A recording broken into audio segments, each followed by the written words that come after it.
View from the Gutters presents The Long Run, Episode 11, Point Now.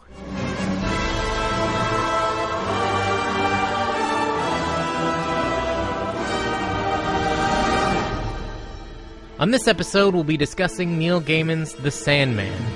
Again.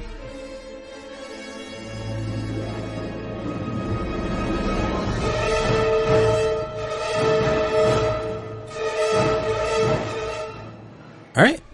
Welcome to View from the Gutters presents The Long Run, Episode 11, Point Now. Our first ever bonus episode of A Long Run. Yep. Yes. I'm Tobiah Panshin. I'm Kayleigh Fleeman. And I'm Kit DeForge. And we just did not talk enough in the 2 hours of the first episode of our Long Run episode on Sandman. So we're back to talk more about stuff and things. Yep. I got a lot to say about stuff and things.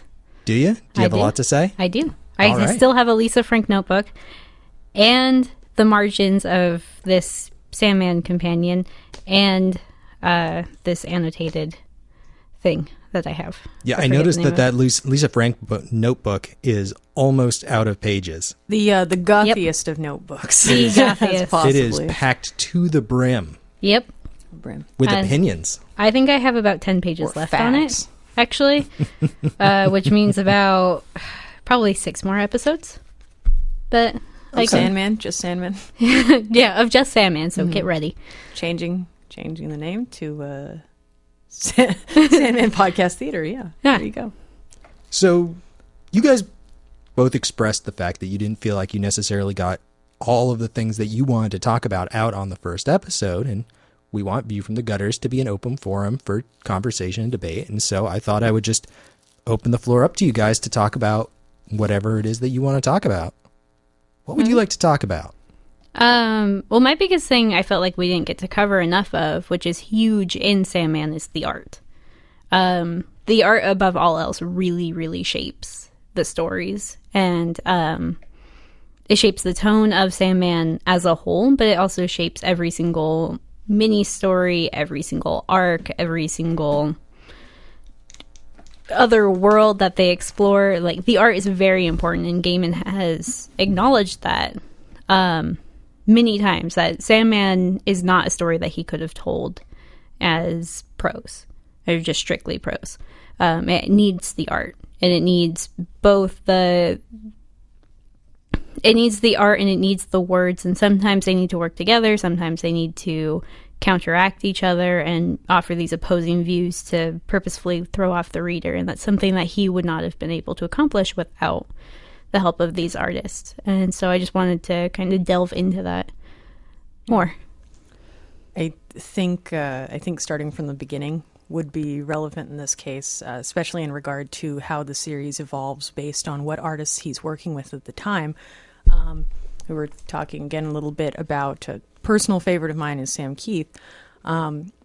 Although he initially started the first 8 issues, he came to this decision that, I'm not sure if I'm helping you tell the story that we want to tell here. And I hear it echoed by a lot of people that it can sometimes be difficult to get through those first couple of issues because they're very representative, again, at the time that the comic was made. I feel like most people that you introduce to Sandman have a little bit of a struggle with Keith's style, and he himself expressed some difficulty in getting the material on page. You said something about how important it was to Neil to have an idea from his artists, also like who they were before he scripted, right? Oh, yeah. So I have this companion guide, and it has a lot of really handy interviews. And in one of the interviews, Gaiman is talking about how he won't even start basically scripting out a story until he knows who's penciling it, because he felt like that played such a huge role in what story he would tell and how he would tell the story, and what the strengths and the needs of each individual artist would greatly impact how his writing came across. So they would decide upon a penciler beforehand for every single arc, and then go from there, sort of a thing. And I just thought that was a really cool approach. I think that's really unusual with a lot of writers. again, we're talking about there are times with different authors like Alan Moore. Another thing that I hear from a lot of people, and I tend to agree with, is that I think Alan Moore, in Watchmen in particular, has some difficulty trusting the person that is doing his art for him, which he tends to be really verbose anyway. But part of the whole graphic medium is figuring out how to synthesize word and picture to where you're not leading your reader too much with one and too little with the other, because there needs to be a good balance in something like that too. More recently, again, we were talking about Iron Man Believe in your living room because Greg Land's art wasn't really marrying with Gillen's writing style. And almost as if Greg Land wasn't the best artist. Yeah. Hey. And you can see where there's a lack of confidence there from the writer and who they're working with. And they don't really have, if you don't have a choice in that matter of who you work with, as far as the artist goes or the writer, there's going to be, you're going to feel that lack of confidence. You're going to feel that lack of marriage between creative people. Well, it's hard to get your writing to match an artist's style when that style is tracing images off of Google. Yeah. Which is what Land does. Which is unfortunate guy. Because if you actually look back at his art from the 90s before he just stopped giving any fucks whatsoever, like, he was not a bad artist. Yeah, and you know, it's what's sad in this case is then you put your writer in a position where they have to sit here and justify and defend their artist as a creative partner when they themselves may not feel terribly confident in the person that they're set to work with. And there are many times when if you read a comic, you can kind of feel that out, like what sort of relationship those two people had. In the case of Neil, I think that, again, the best, or one of the best marriages creatively between artist and writer is seen in Ramadan. I think it's very clear that with Russell's art, he did the research and kind of he went toe-to-toe with Neil in his own work and his own research, and I think that particular segment shows the mutual respect for the material and the story they were trying to create there. Yeah, absolutely. And I said this on the main episode, that is my favorite issue of Sandman. I can't remember off the top of my head who it was, but I was reading an interview with a comics writer at one point who was saying about the artist that they were working with, like, there are sections of the script where I don't write anything. I'm just like I don't have panel breakdowns. I don't describe specific actions. I'm just, this happens. And I let the artist go to town because I trust them to do what needs to be done. I think it might have been Warren Ellis. I could believe that. Talking about Derek Robertson. I could believe where that. he's just yeah. like, and then there is a cityscape. Mm-hmm. And he trusts Robertson just to draw in a cityscape.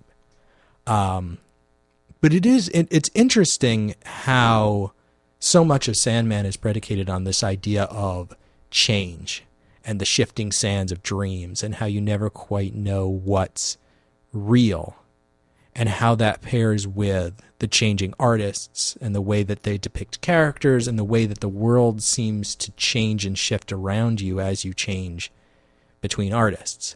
And like, I'm not going to lie, I agree with Sam Keith. Like, I don't feel like his art style necessarily pairs well with what Sandman became.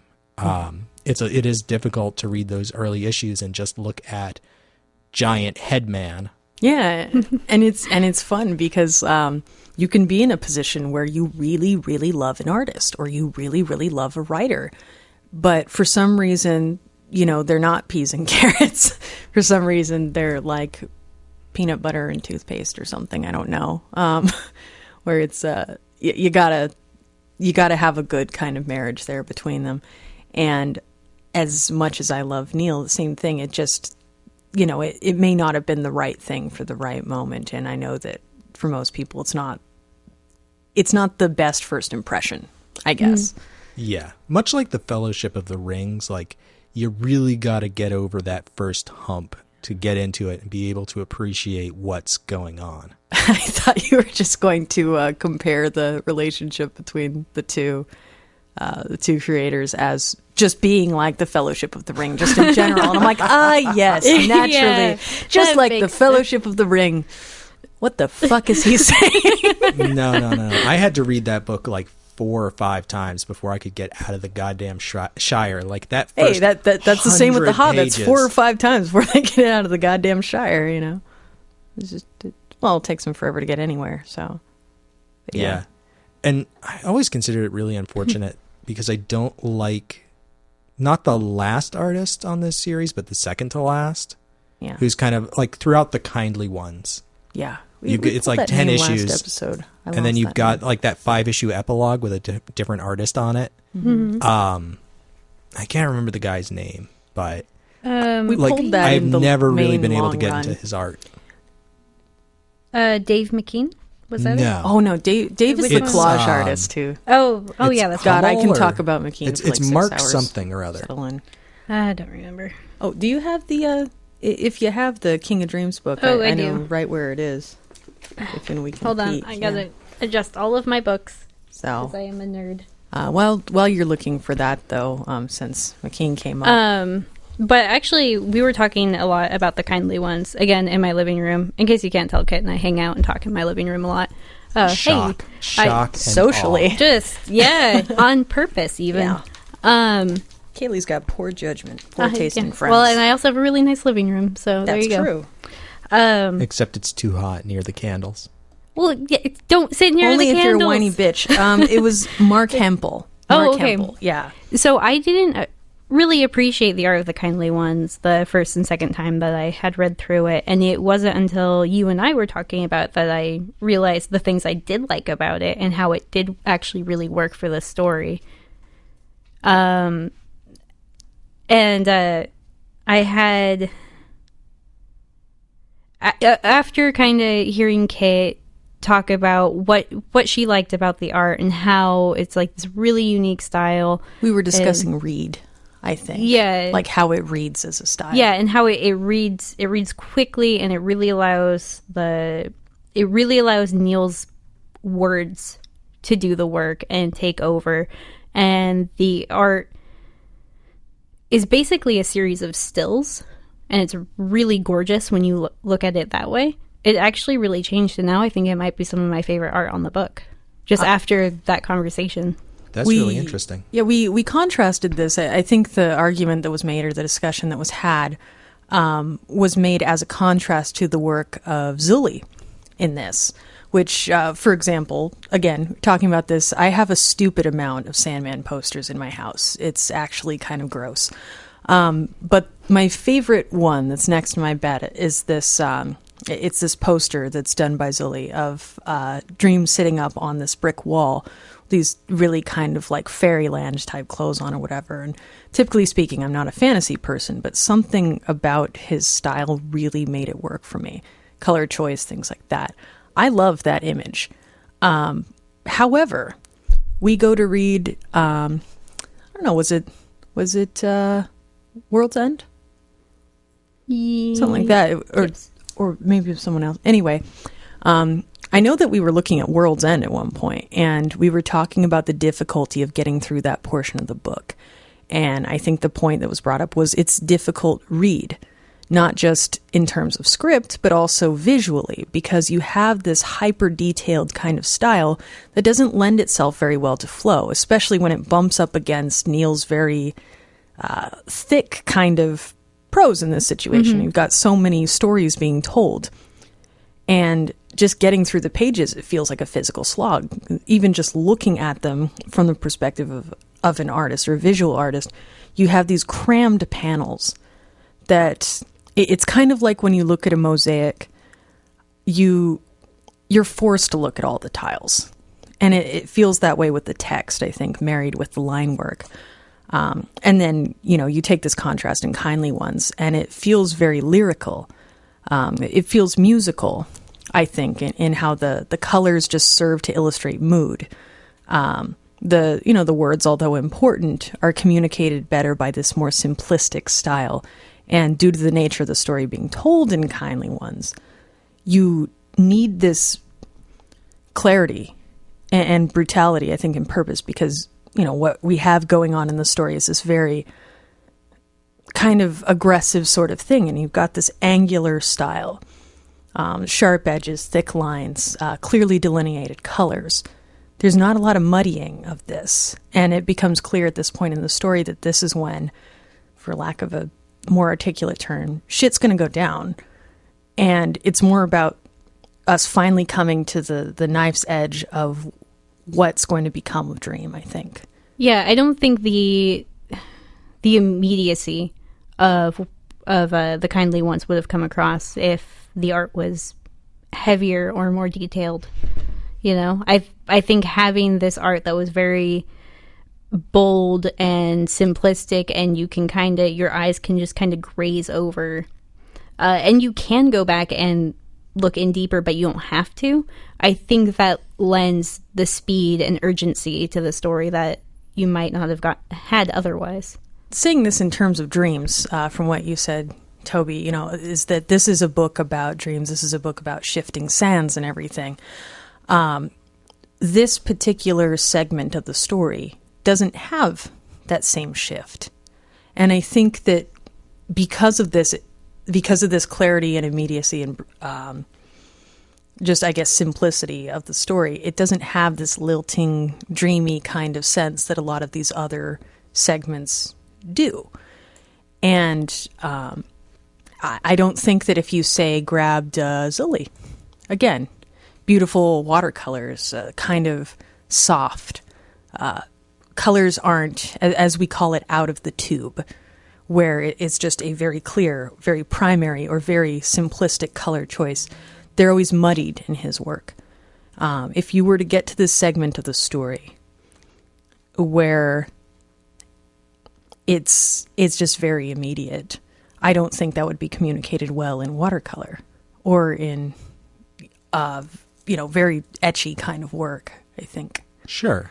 Yeah. Yeah, I mean, there is something to the starkness of the lines. Like, there's no blending. It's very sharp. It's very clear contrast between, I guess, I don't know if you would call it areas of the art, but everything is very sharply divided with thick lines. The negative space and positive space have this, I'm getting all artsy here. It's very geometric in this regard too. And I think that, again, this is somewhat intentional in this choice because you have this, it's just unavoidable. That's what it is. There's no indefinite sense. Mm-hmm. Yeah, it doesn't have that sort of, I guess, fuzziness that you see even in like Destiny's Realm, where it's like things are soft and not necessarily set because they can change. By the time that the Kindly Ones start, it's clear light of day. Yeah, things are happening. This is going to happen. It cannot be stopped. I'd actually be interested to hear your guys' thought on the fact that we see at least the implications of Morpheus's death before it ever happens. We see the funeral happening, the storm that traps everybody in the World's End in. We know that it's going to happen. We don't know how it's going to happen. We don't know the exact details of what's going to go down, but we know something incredibly bad is coming and it can't be avoided. Consider a fortune teller. Consider what a fortune teller does is you may get these predictions or these feelings or these kind of definites presented as possibilities, I guess. And I think the art, again, reflects this kind of thing by not being too clear that although we know something is going to happen, you're looking in a scrying glass. You're looking in a bowl of water. You're looking in a mirror by candlelight. You can't make out all the shapes and all the definites and all the truth yet, but you know that something is beginning to take shape. I think that there are a few times back here. I wish I had chapter and verse, as it were. What? Preparation? Foresight? Preparation Not H. This show. We couldn't possibly prepare ahead of time. Nope. I was busy all week doing nothing. Yeah, I'm not sure about chapter and verse on that, so I'm not going to find out yet. I might do some flipping while Kayleigh does Do's. Kayleigh, how did you feel about this do kind some of talking? or oracular quality of World's End in terms of it presaging what happens in the kindly ones? So I feel like, I think it puts it pretty eloquently, where it's like a fortune teller. Like you get these signs and these omens of something going to happen, but there's really no way to tell what exactly is going to happen. Because the first time that I read through Sandman, I had never talked to anybody about it. I didn't look it up online or anything, so I had no idea what was going to happen. Like, I didn't know anything about really anything in the book. And so Morpheus' death took me by surprise. And yet, I knew something bad was going to happen. So it's one of those things where maybe it's clear, maybe it's not, but you also don't really want it to happen. So you, as the reader, don't want to say something bad is going to happen to the main character. You're just, something bad is going to happen. I don't know what it could be. Because it's a little bit more comforting, I guess. And so, trying to put my thoughts together here. So I think that the way that Neil writes it is very intentional, in that sort of you get this ominous feeling, you know, something doesn't quite sit right, but it's not so obvious that it's just, I know what's going to happen before it does, you know? And I think that was good. And I think by the time that the kindly ones started, you have a pretty clear idea of, okay, like, Morpheus is doomed. That's it.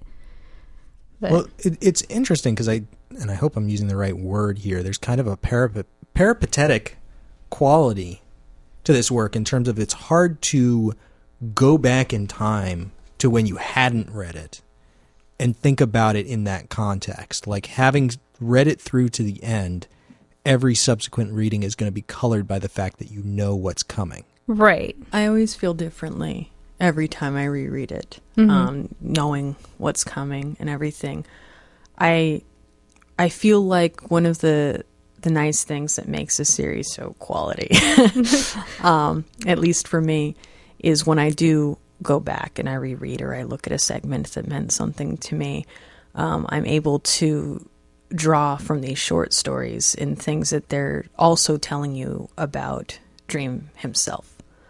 I think that after having read it and knowing what happens to him, viewing these situations and these stories from, I guess, the perspective of a doomed man who I think kind of knows to some degree, like, you beyond this, like, you know that for things to be different, I think we spoke about in the last episode, there has to be death, there has to be change.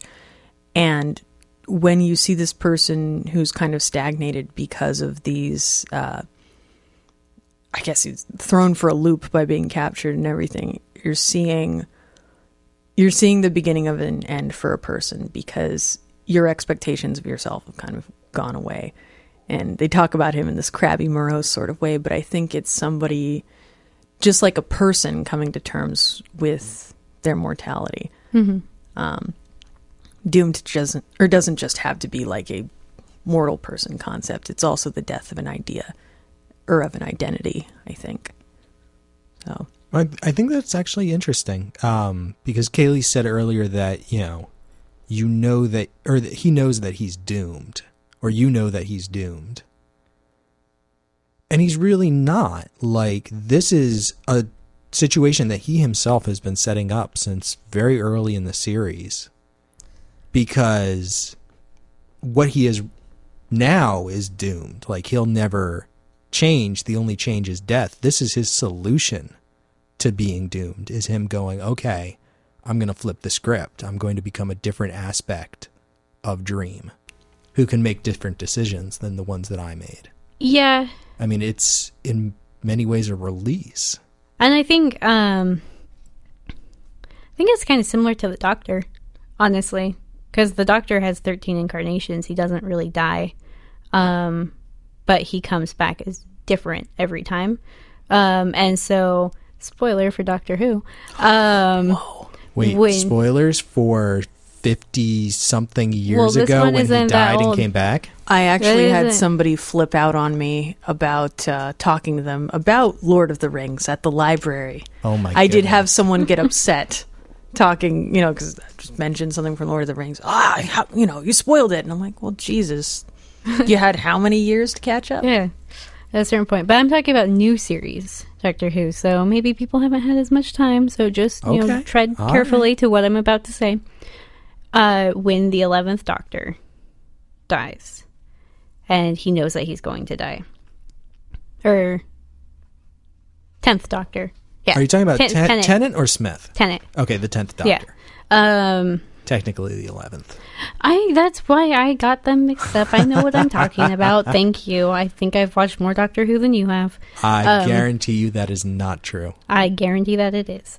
Anyway, so when David Tennant's doctor dies, he knows that it's coming. He's been warned. And he has this moment of, wait, maybe I don't have to die. And then he does, and the last scene, which is the most painful scene to watch ever, and I cry like a baby every time, he turns and he kind of looks towards the camera and he's crying and says, I don't want to go. And he knows he's coming back, but he's not coming back as himself. He's coming back as a different version of himself. And I think it's really similar to Morpheus, where Morpheus has been setting this up. He knows that it's happening. He has a brief moment of, maybe I can escape this. And then he can't. And it's hard. Like, you would to undergo even a slight change for a mortal is often traumatic, to lose a part of your identity. And so for somebody who is endless, who's supposed to be without death, to lose an entire aspect of themselves, to be reborn as a new aspect, that would be terrible. It would be the same as dying. Metamorphosis is just as painful as death. I mean, it's a complete change in shape. It's a complete change in function, mobility. I don't think that it's any easier knowing that that's your life cycle. It's any growth is painful. You can ask anything from like a tadpole to a human. It's the hallmark of changing is pain, and that's going to be emotional, mental, otherwise too. And regardless of where you start, being even somewhat unsure of your end can also, it's jarring. It is. For sure. I think, again, getting back to artists, because I totally will shoehorn you people into talking about McKean. This exact concept. Remind me which one this is. Dave McKean is our cover artist for all of these trades, and all the individual issues are done by this collage artist. And my impression is that he actually built full sculptures, which he then photographed Damn, for all of these covers. Skippy. Which Guy's was a genius. Completely outside of any context for comic book covers. Changed everything, and I think that most people who encounter this series for the first time, it's visually arresting. It's new. Even as old as it is now, it's still new. But I think that it paved the way for a lot more creative covers, to treat a comic book cover like a book cover, that you could put anything, that you could communicate mood and what you're about to see, and get somebody drawn into the feel of your story, rather than here is Batman. Batman is on the cover. You know this because it's a Batman book. I feel that it not only made more wiggle room, but I think that a lot of the respectability of comics and graphic novels, a lot of people would point toward this, to where, quote, legitimate art is being used in comics. And in the case of McKean, these collage works, I think, again, are a really good supplement. Nice bit of cheese to the wine, I guess, for what you're about to get in the book. Because, again, dreams are fragmented.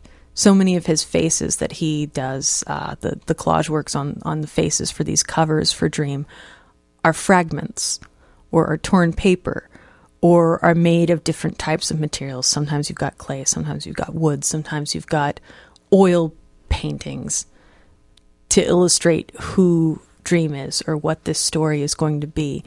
And that whole change in shape, metamorphosis, constantly shifting sand of Dream, I think is no better communicated by a single artist in this book than by McKean, just by virtue of the fact that he has to marry all these disparate parts and these different artists together into some sense of roundness and encompass what it is that we're going to look at in the book.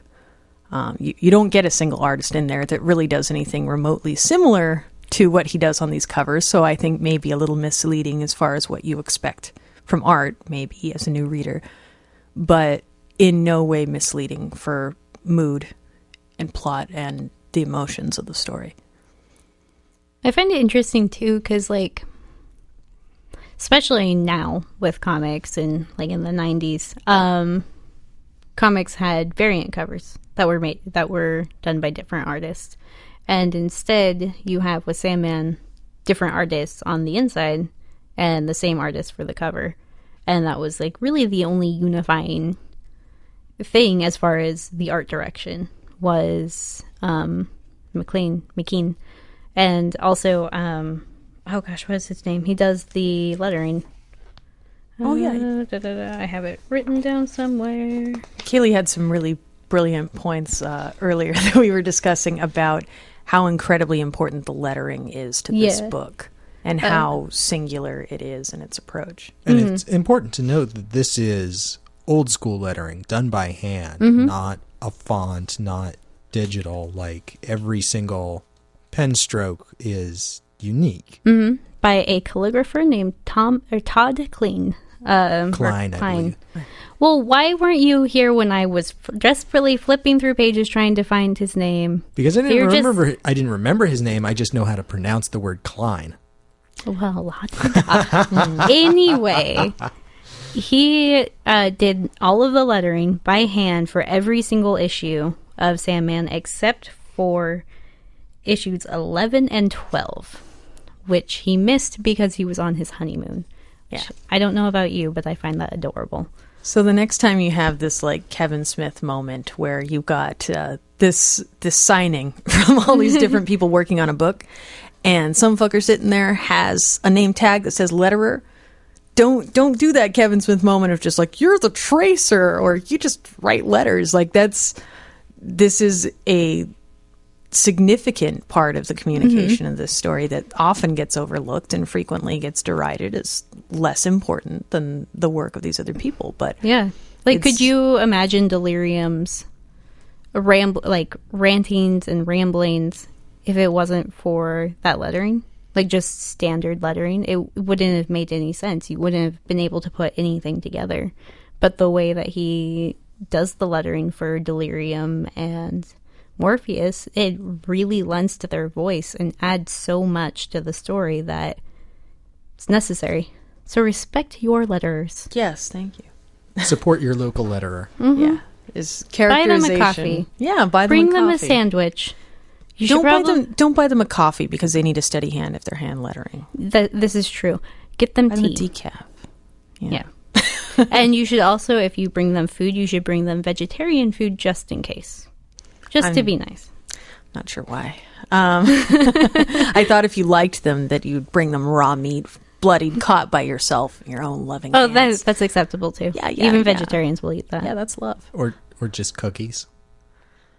Don't be base, Toby. Bring him a sandwich. No, Cookie sandwich. Going back to the covers for a moment, like I honestly feel like they are one of the most standout elements of Sandman, and to my eye at least, like they speak very specifically of the 1990s and the way that, and I don't want to quite say goth, but goth stylings, like a lot of things took inspiration for this. And I'm talking about album covers aplenty. Album covers, White Wolf role-playing games, Vampire the Masquerade, Werewolf, all of those games took a lot of inspiration from this work. Buffy the Vampire Slayer. Yeah. And a lot of that goes into to the visual design. And what you think would be niche specifically really the covers. isn't. Yeah. It's amazing. I don't think it's possible to overstate how influential this was, because nothing else looked even vaguely like this. Mm-hmm. So many new metal albums. That's the only good thing about them. You know what's cute? Apparently Neil Gaiman didn't realize how popular his characters were in goth culture until like a couple years into Sandman, when he it's like at a concert or something and then saw people dressed up in like similar to Death and similar to Morpheus, and he's like, oh, that's just a coincidence. Oh my Neil- god, that goddamn Ankh that was everywhere. Everywhere. Neil, Do you know how many how do you- Ankhs I had? I still have. 17. Well, most of them have broken, but I'm sure it used to be near that number. Now it's down to like 4. Yeah. Varying sizes, and it's always fun to find the right size for the cosplay. Yeah. Hashtag none less goth. Yeah, we'll see the none more goth situation here. What's hilarious about that statement, though, Kayleigh, is again with character design. Character design in this series. Death is Susie. Susie and the Banshees. Like, that's her. That's She's her Susie right Sue. fucking there. And Morpheus is Robert Smith. thank you. Morpheus is Robert Smith. I don't know, maybe if we've got a slightly confused sort of David Bowie, Boy George situation going on with, like, Desire, maybe. Yeah. Just a little something going on there, or like some sort of Velvet Goldmine situation. I don't know. I feel kind of glam rock, but I also feel a lot of new wave flowing in through that. Yeah. And when we were speaking before about things being indicative of the time, those very 90s covers, these character designs, very much product of their time. And it's kind of funny to see the frequency with which Death will reappear in books. And somewhat recently, I know she showed up in Madame Xanadu. Mm-hmm. They like to pop her and guest star in a couple things every now and again. And it's fun for me. I don't know exactly why, personally, to watch her hair deflate. to go from this glorious mane down to this, God, like, yes. hey, I got this, like, vague Farrah going on, or, you know, this, like, so many more highlights, you know, silky, shiny Pantene Death, you know. There's one page, and I want to say it's around issue 12, or no, it's not issue 12. Maybe it is issue 12. It's the Hobgadling. Oh, yeah. When yeah. at the very end, he and Dream meet up in 1987 or something like that. Yeah, and he's like, yeah. I thought you weren't gonna make it, and Dream was like, I wouldn't miss it for the world, or whatever he says. But he's dressed up like fucking Miami Vice. It with makes the me rolled so up happy. sleeves. Shit's so real, yeah. So perfect. ridiculous. God, I just love the character design in this.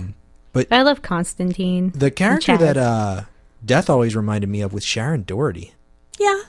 There's a little bit of that in there, but I think it's mostly the belly shirt Wait. situation we're talking about. Is it Sharon or Shannon? Shannon. We're talking Doherty. Shannon if you're... Yeah. I always think Mallrats before I think 90210, Yeah. right? I don't know. Brenda. I was too busy watching, like, Animaniacs or cartoons or something. I didn't watch any of the big kid stuff when that was Well, certainly relevant. not 90210. Whatever the hell it was. What the hell was she in? And more importantly, who cares? She was in 90210. Oh, okay. That was Then the I was show. correct at guessing that. I feel enriched.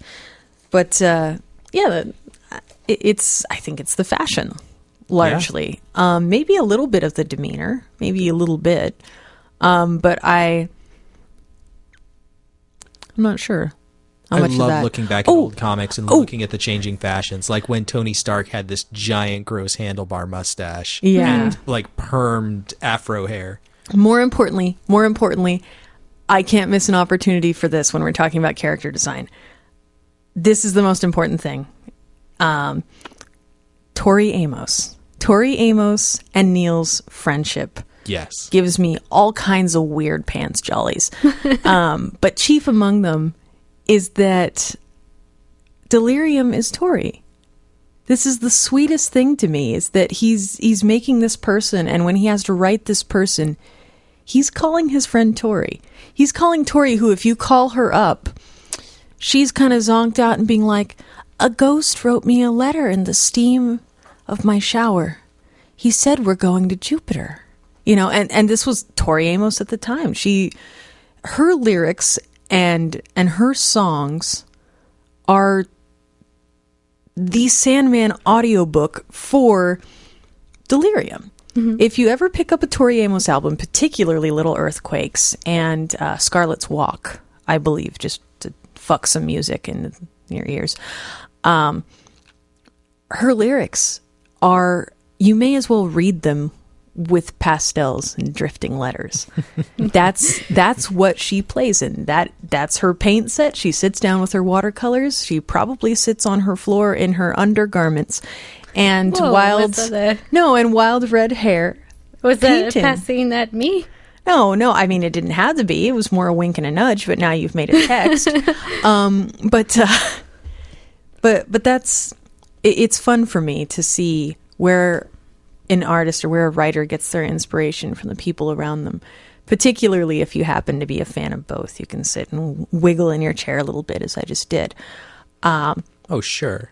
But personally, I just love it when comic books or even book books have soundtracks, mm-hmm. whether it's specific songs that the artist is pairing with their work or just what they were listening to when they were creating it. Like, I love that extra dimension on the work. And I'm one of those who hunts shit down when I find out this sort of fact. I had listened to Tori Amos in passing, and I totally had that college moment in my life that when I was at my first job at Walden Books, and I was picking up these Sandman comics and looking up information about it and reading interviews, you know, because this Neil guy, you know, is this guy. And when he had said that about, this is my friend Tori, and then they're like, for those who don't know, this is the musician Tori Amos. And I go, wait, I'm not sure. What lady is that? And I look it up and I go, oh my God, I know this one song. And I went on half. You didn't go to the library and look up who Tori Amos was in the encyclopedia? No, we had it in the collection because in modern day, we have CDs in libraries, which is great. And then your local librarian starts to buy things based on her personal interest. Does not do that. Enriches the collection mm-hmm. with work that will be timeless due to its artistic merit. In this case, I went on half with my meager library earnings at the time, transferring jobs and all that. And I went, and I recall buying like every Tori Amos CD, and I would like aggressively watch half.com for like the best deal for these things and pop into American Beat, you know, and see if they had anything, and had a standing order with these guys where I would rattle their desks and rattle their scanners and be like, please, you know, if you find anything else, call me first. And then when I majored in painting, it was Tori Amos I was listening to while rereading Sandman comics and enjoying McKean's art as a collage artist. And it's funny how one artist's work will inspire another and another and another. And I like to think about all the people who read these comics and read this book and go, you can create art and story.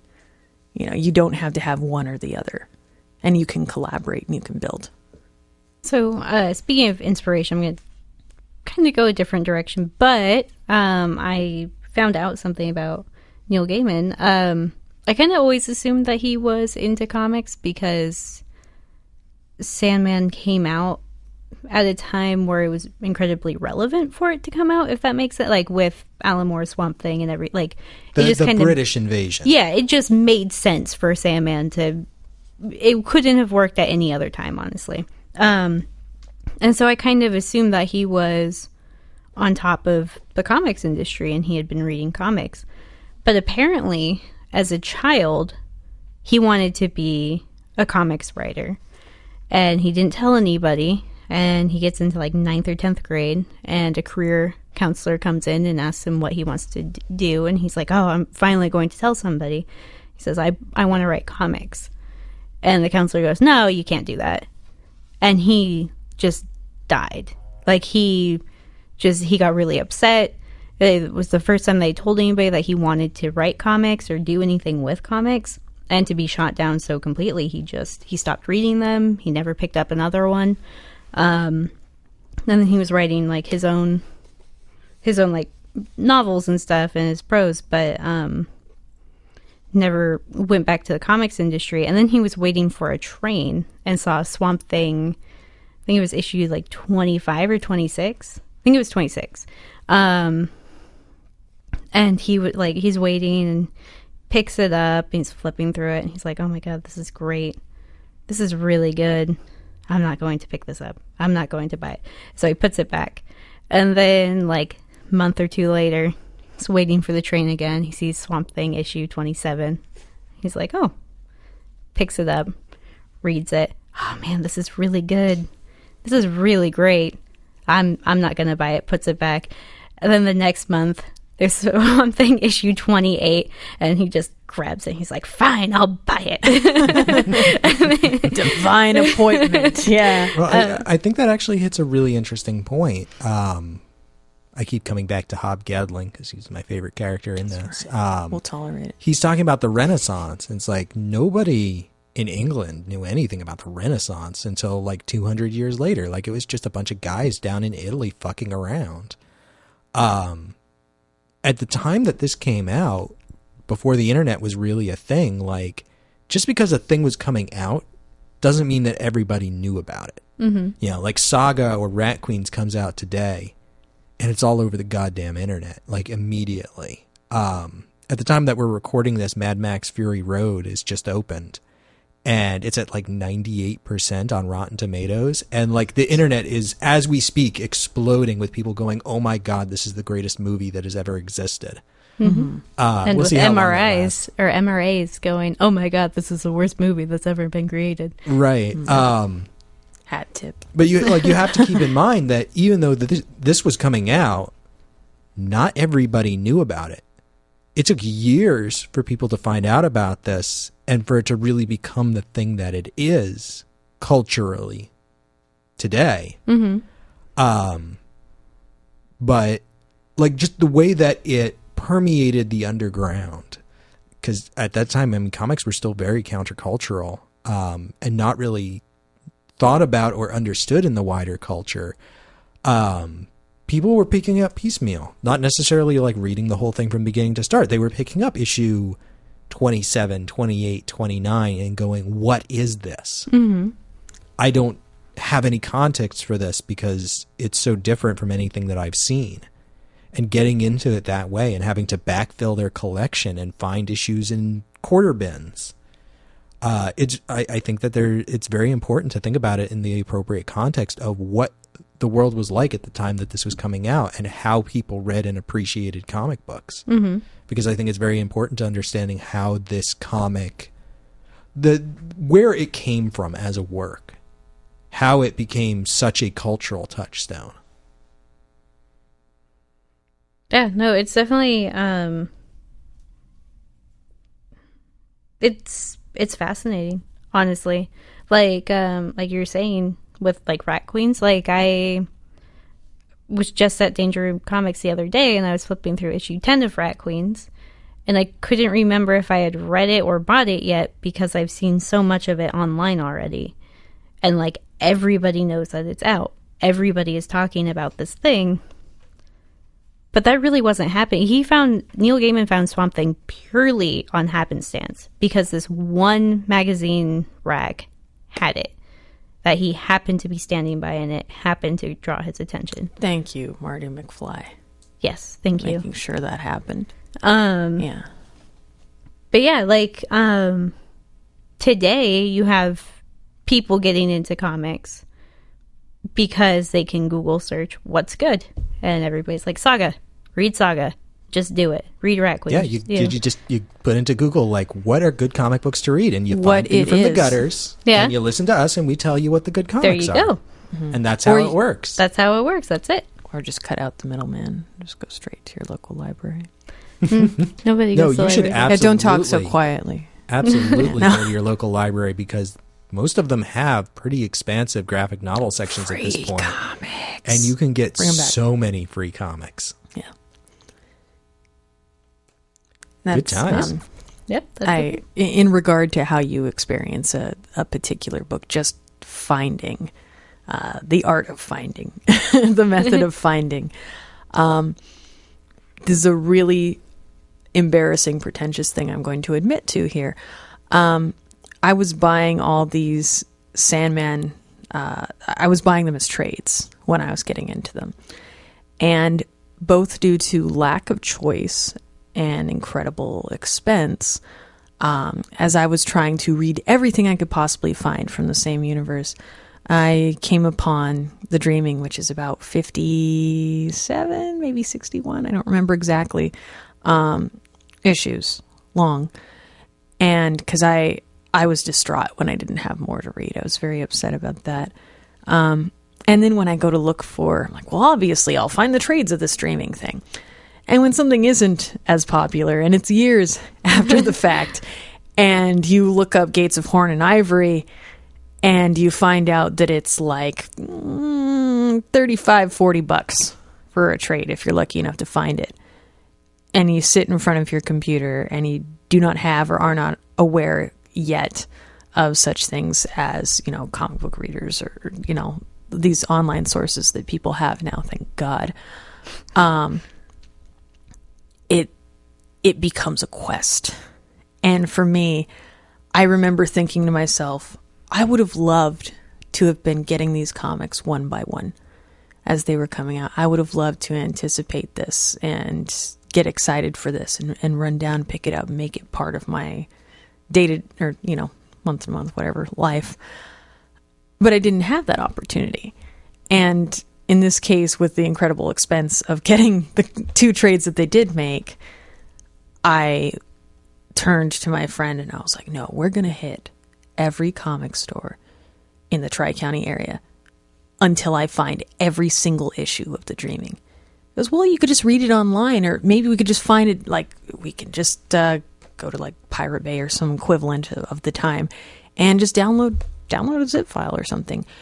And I was so offended by this suggestion at the time because it meant that I could not go on my grand quest, that I turned to him and I was just kind of like, no, we're going to do this and we're going to take as long as it takes to get all of them. And that was one of the first times in my comic reading career and life that I had the experience of going one by one through every one of the boxes in a comic shop that was like a garage sale. They didn't organize them. So I'd spend a Saturday. I'd pull a box, sit down, go through it. Maybe 2 in there. Okay, this one's way more expensive than that one, but God damn it, I have to have them. So sometimes I'd have to budget it. Once I finally got all of them, I sat down and I didn't speak to anybody for quite a while. Because I had earned that shit, God damn it. And I still look at my big Tupperware thing of singles, and as heavy as it is every time I move, I nod and I'm like, yeah, that's my holy fucking grail. Yeah. So, Well, there's definitely some pride to be taken from collecting a thing, not because it's a 200-to-1 ratio variant cover that you spent $20 on the day that it fucking comes out in the comic shop, but because you fucking track that shit down. yeah. And if you had that one $8 issue that Yeah. you're like, you know what, it's $8, but God damn it, I had to do that, even though it was like $1.95 when it came out or Yeah. something.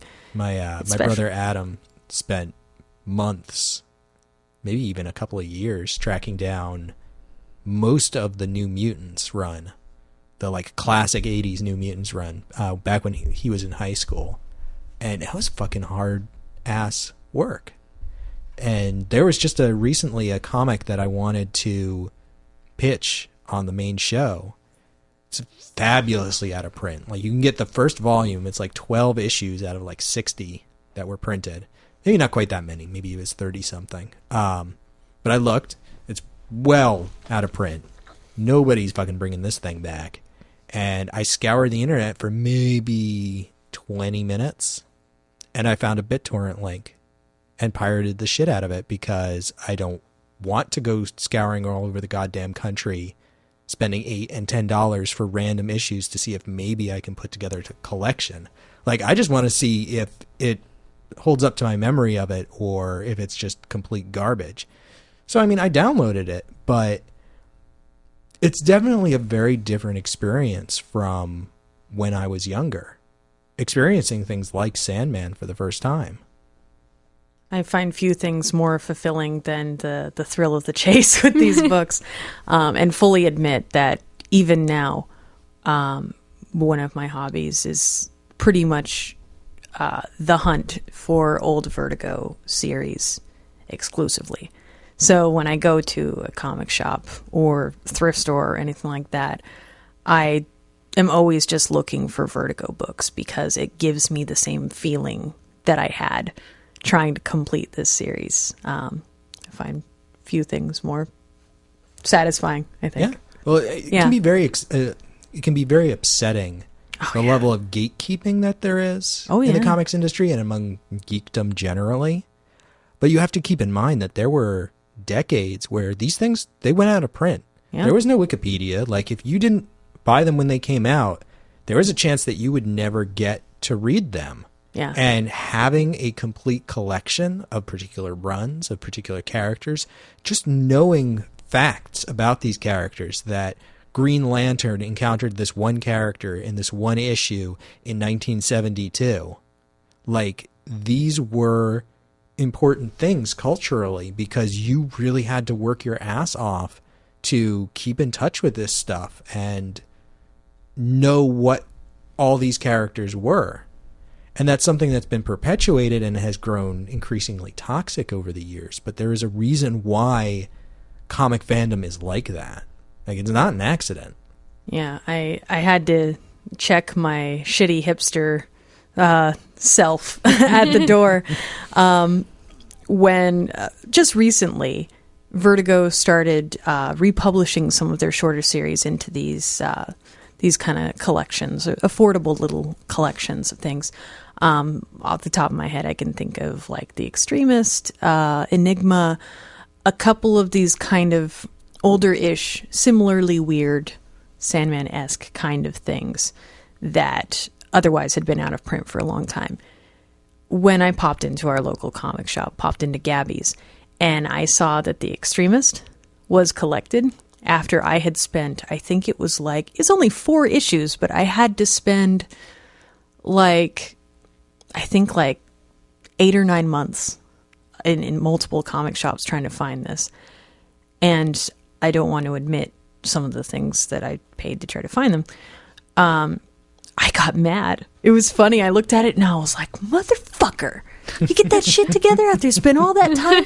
And I started getting irritated, but then I thought to myself, no, I found what I wanted, but isn't it great though that somebody sees that there's value in this particular thing, that it's worth reprinting, that maybe these things that I hunted so violently for could find a place with new audiences and new people that want this, and that gatekeeping does not have to occur, that I can turn to a friend and say, if you liked this popular comic like Sandman, Enigma is back in print. You're not going to have to try to figure it out. I don't have to dig through my bin. And it was funny to walk over to the library shelf and go, hey, they reprinted this thing that I thought I would have to, find for you. And that's really special because that gives that opportunity to people re-entering or entering into the comics world now, that with this unfortunate culture that we have, we can just kind of bust down some of those walls that don't absolutely need to fucking be there. With digital comics now, nothing should ever go out of print. Yeah. You should maybe you have to shell out $10, but you should always be able to get a comic book. Yeah. Because, we don't that gatekeeping exists for a reason, or it did. It shouldn't anymore. I think that shifts to variant covers as those kind of padding books. You know what I mean? Where it's like you go into a comic shop and it's like, well, you need to buy, or rather this issue of Green Lantern is $60 because this asshole shows up for 5 minutes in it. where a lot of people laugh their asses off and go, $60 goddamn dollars? I'm not paying for that shit. I mean, I can buy all these other comics for that. And instead it's like, I'm going to rush over to get these variant covers. So the day after they're out, the comic shop can jack them up to like $12, or like $50 because some asshole did a different cover. So we can still have our little sense of being exclusive and special and collectory without keeping people from enjoying good books, good art. I mean, when you tell me you've got a complete run of all Transmetropolitan and the individual issues, like that's a little bit impressive to me, just because of the scope that's involved and the fact that it wasn't necessarily as popular when it was first coming out, so some of those issues are hard to find. Like that has a certain level of cachet. When it comes to like, oh, I bought this incredibly expensive single variant cover, you can't see the jerking off motion that I'm making with my hand right now. But, you can imagine it. Imagine it in your mind. And it's obscene. Oh my God, filthy. But no, like, okay, Cover your great. children's ears. You have the money. You bought the thing. Good for you. Mm-hmm. And then, it doesn't make you smarter. It doesn't make you better. It doesn't make you more. Yeah, it breaks down that wall. Essentially, if you're bragging right as you have more money than the next guy, that's how is that impressive? Well, I almost wonder, because like a point of pride for me is that I have that big book that you're holding. I always forget the name of because my cover on it is ripped. So King of Dreams. Yeah, King of Dreams. There you go. The cover on it's ripped, so I don't know what it's called. I never bothered to look. I have that, and I have the Sandman Companion, and then I have the Sandman Essays, which is a compilation of different like academic essays that have been written about it. I found all these at like half-price bookstores and in like garage sale bins, things like that, and so it's a point of pride that I have them, and I know that there are more books on it that I want, and I've seen somebody else who had, I'm pretty sure, just about all of them, and I was so jealous.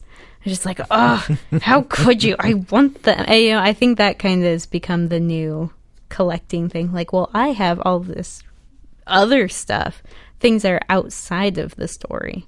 But the pride comes from the love of the material, not from the rarity of the particular thing. Yeah. I think more so, at least in that case, it's because you love that thing so much that continuing to pursue I feel like collecting all of the issues, too, comes from a point of love, too. Some of it might come from... That's what I mean. Like, I think that they're kind of analogous. Like, as opposed to being like, I am the variant cover guy. Yeah. It's... I have too much money to spend on a variant. That's how it basically breaks down. So we've gotten down a little bit of a rat hole. Do we have more to talk about with Sandman? No, it was mostly the art that I wanted to cover personally. Yeah, I felt that it was too important not to discuss. So, especially given that it was as influential as it was. Mm-hmm. So, yeah, and while I might have some complaints about specific artists, like the bulk of the work is just beautiful, and I think like stands up to stuff today. We were just talking on a recent episode about how JLA Avengers, which is from 2004, looks like something out of the goddamn 80s. And I think that there are a lot of things like that very quickly become dated, and this just feels timeless. Mm-hmm. Like it belongs to no century. It is just something that has existed throughout time. And like that's not an easy thing to do. Particularly, again, if you have some of these character designs and art styles that are very indicative of a particular time, and yet you're still able to communicate a good story without that detracting. Like it's not entirely about this shit's going on in the 80s and 90s. It's you understand where the time this comic came out is just a piece in a larger story, in a larger continuity that is almost more immersive, because with that time gone, you just begin to think of the kind of shapes that these stories would take now. Totes my goats. Eloquent. Totes eloquent, I think. I think that's good. I think I'll it's sufficient. Hella sufficient. All All right. Well, thank you, everybody, to listening to this third hour of our discussion on Sandman. Fuck, are you serious? The first episode is 2 hours long. Shitting dicks. Not even slightly. Gosh. How would they even get up in there? You know Actually, how. don't answer that. What? No. Never mind. Why would you ask me? Never mind. Yeah. All right. Good night, everybody. Yeah. Good night. We love you all. Sweet dreams. God.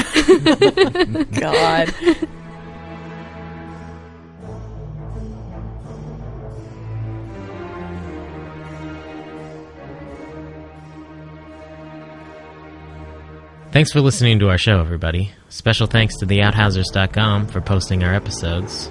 You can always keep up to date with everything we're doing by checking out our website at viewfromthegutters.com. You can also subscribe to our YouTube channel as we post new videos every week. You can like us on Facebook or follow us on Twitter at FRTHGutters. And please be sure to leave us an iTunes review, as it really does help new listeners find the show. And thanks again for listening. And as always, keep reading.